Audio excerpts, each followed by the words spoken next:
धोखेबाज हो, वादा करके भूल जाते हो।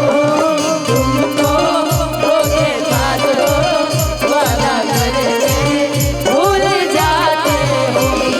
रोज रोज तुमको सनम ऐसे करोगे, अब रोज तुमको सनम ऐसे करोगे, हम जो रूठ जाएंगे तो हाथ मत और चालाक हो, दिल बहलाते हो।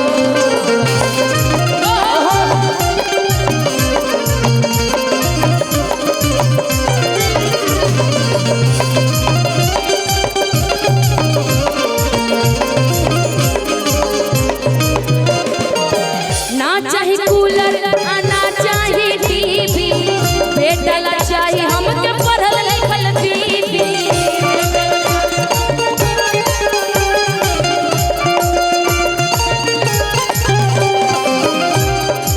ये सब डॉक्टर है, दहेज बहुत ज्यादा लेगा लोग। क्योंकि ग्रेजुएशन इज वेरी इंपॉर्टेंट ना, जब तक आप शिक्षित हैं तो घर महल बन जाता है। ना चाहे कूलर ना चाहे टीवी, बेटा चाहे हमके पढ़ल लिखल बीबी। बेटा चाहे कि वो के गुण गुणवान चाही,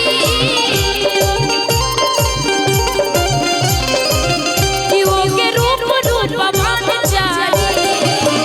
सुने अगुआ महान बाटे के अरमान समझना जवाब जा। सुने अगुआ महान बाटे के अरमान समझना, क्योंकि मेरा दिल लूट लिया मिलके हुस्न वालों ने, लूट लिया मिलके हुस्न वालों ने, गोरे गोरे गालों ने, गोरे गालों ने, बाबा हाथ बांधे के अरमान समझना। सुने अगुआ महान बाटे के अरमान ना चाहे सोफा ना चाहे गोदरेज हो, बेटा के हमरा उड़ा के गैरेज हो। सर्व शिक्षित सर्वगुण संपन्न। ना चाहे सोफा ना चाहे गोदरेज हो, बेटा के हमरा उड़ा के गैरेज हो।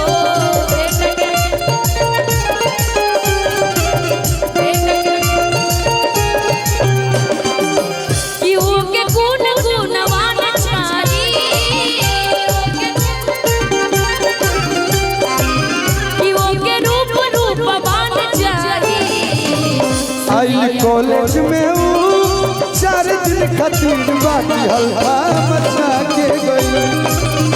आई कॉलेज में हूँ 4 दिन खातिर, बाकी हल्का मचा के गई। क्योंकि तू हमर जान हो, तू ही परान हो, तू हमर जान हो, तू ही परान हो। कहो त काट के हम दे दी करे जाके, गड़ हम दे दी जाके, निशा जी एक फरमाइश है, एक यही लास्ट लाइन रहेगा। एक फरमाइश है कि खाली मैसेज पर मैसेज भेजेलू, फोन पर बतियावेलू, कोई बर्बादा कोई मिले के मिले नया वेलू।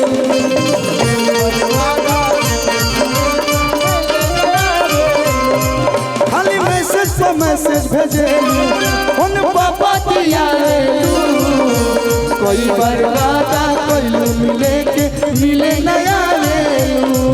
अरे ताकता की ढेर भई, ताकता की ढेर भई, बोला मिलब कब फूल झाड़ी, तनी बोला हो, बोला